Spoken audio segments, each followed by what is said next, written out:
So this is the new Apple Watch Series 4, and it's the first Apple Watch that really made me want to wear it and use it. The new screens are so much bigger and they shrunk the bezel so much that it's now really comfortable to check notifications, play music, respond to text messages, and ask Siri questions, which is exactly what a smartwatch is designed to do. They're meant to let you check info quickly without having to pull out your phone, and when you can read everything easier, it directly makes it a better experience and a better product. So here are my thoughts on the new Apple Watch Series 4. The Series 4 on paper doesn't sound like this huge and major upgrade, like it's got a 30% bigger screen, but in real world use, it makes it so much more inviting to use. Text is bigger and easier to read, there's a brand new watch face that packs a ton of information. I have mine set to show the battery percentage, the temperature, an air quality indicator, and the activity rings, and that's just the four corners. The center circle fits in an analog watch face with my calendar events on the top and 4 other complications in the center. Like, there's a ton of information here, but it's still very easy to read and understand, so I feel like it's much more useful than the Series 3 simply because when you start to add a lot of complications, it just got really messy and didn't display it very well. And this bigger screen also applies to everything else. Maps is bigger, so it's easier to see the streets, it's easier to read your text messages, and the bigger screen makes it easier to write out replies, reading your email, checking your shopping list. Everything is just easier to see, and so it makes it more inviting to check it with your watch rather than your phone. And on that note, Siri is now a little bit quicker and louder with the new speaker. Raise to speak is also pretty useful when you're at home, especially if you own a HomePod. Like, that thing almost always takes over. And there's also some new health and fitness features that are cool, but I haven't really used them or have much use for them.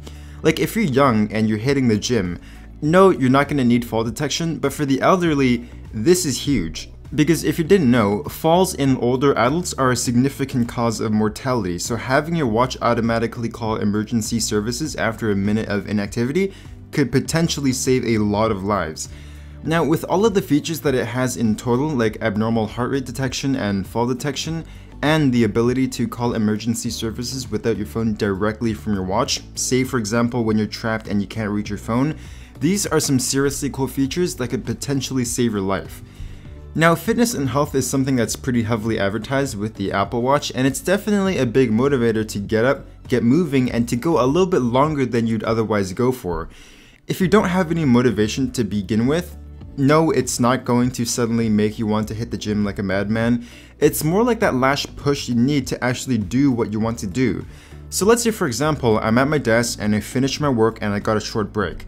Well, I can either go on my phone and kill 15 minutes, or I can go outside for a walk or a run to fill the activity rings on my watch. The Apple Watch gives me that last little bit of motivation and reason to pick exercise over sitting around on my phone. It's also really convenient in the gym to have all of your music locally on your watch, so you don't need to bring your phone with you. Now granted, you kind of need Bluetooth earbuds for this, but if you own something like a pair of AirPods, these things are incredibly convenient and they give you so much freedom to move around without having your phone fly around in your pocket.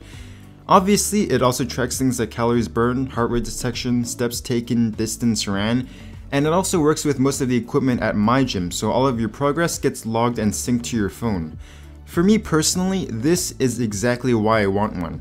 I tried the Series 3 once and it wasn't really my thing, but I tried it again while going to the gym and it's a game changer for me, so if you're invested in fitness, this is a pretty awesome tool. The performance and speed is also a big upgrade in terms of real world use.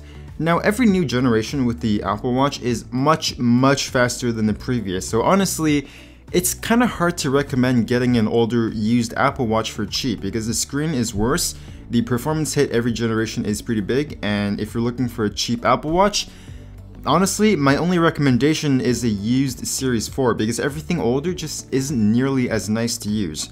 They're not unusable, but I think it's worth spending the extra cash on a used Series 4 over a Series 3 or 2. And if you're thinking of getting a Series 0 for cheap, unless it's like 50 bucks, I wouldn't recommend it, it's that slow. So that's my review of the Apple Watch Series 4, I hope you enjoyed it and I will see you guys next time.